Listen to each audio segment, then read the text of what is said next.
All right, guys. Recently, I did a video on this MMI Dumbo series watch, which is on Kickstarter right now. And I shared with you guys that the lug-to-lug with the current prototype bracelet was rather long, I think around the 56 millimeter mark. And I know that can be challenging for most wrist size. But the point I want to get across here is this watch is capable of having a shorter lug to lug. And after the owner or one of the owners of MMI watched my video, because I don't do a lot of back and forth. I mean, I could, but I don't have the time. I don't do a lot of back and forth with a lot of these Microbrands. So, I get the watch in and I kind of just do an honest video on it, and then we'll see what kind of feedback comes from it. So I'm not really bound by anything.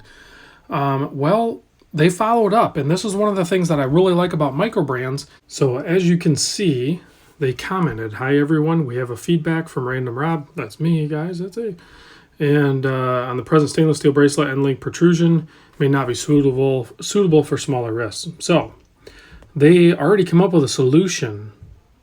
And it's pretty economical and going to be totally doable. So if they do the really short end link here, I don't know if I have one of those bracelets. I think I do. Let me see.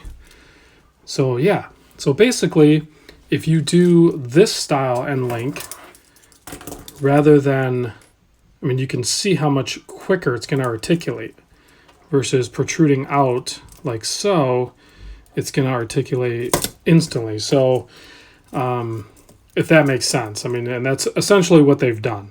So you just have a much shorter,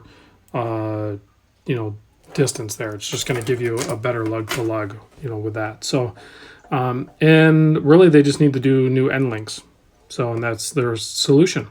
So, retooling for the case and everything like that is just not really going to be in the cards at this stage of the game. They're pretty well sorted, so this is a suitable fix. So I think it's just really cool that Microbrands listen. Even when I was talking to Carlos, the owner of Borealis, when he was coming out with the Adraga, I was like, "Carlos, you got to do a white dial." And I sent him some renderings, actually, that Bruce did for me. And Carlos agreed. He just fell in love with it. He was like, "Hell yeah, we're definitely going to do a white dial." So Microbrands, the good Microbrands will listen to us, and they will adapt and change a few things within their capability or within their means to make a better product. So that's one of the great things about Microbrands, and that's what I really like, the ones that are engaged with it in the community and work with us. So anyway, guys, that's just my little update with the MMI. So let me know what you guys think. That'll certainly shorten the lug-to-lug feel. It'll basically just barely come out. It'll be enough to get the end link out, and then it'll just drop right out. So essentially this one won't fit in there because it's too wide, but it'll, it'll just do that. It'll be right out the end. So it'll totally change the way it wears on wrist. So, all right, guys, thanks for watching. I'll see you in the next vid.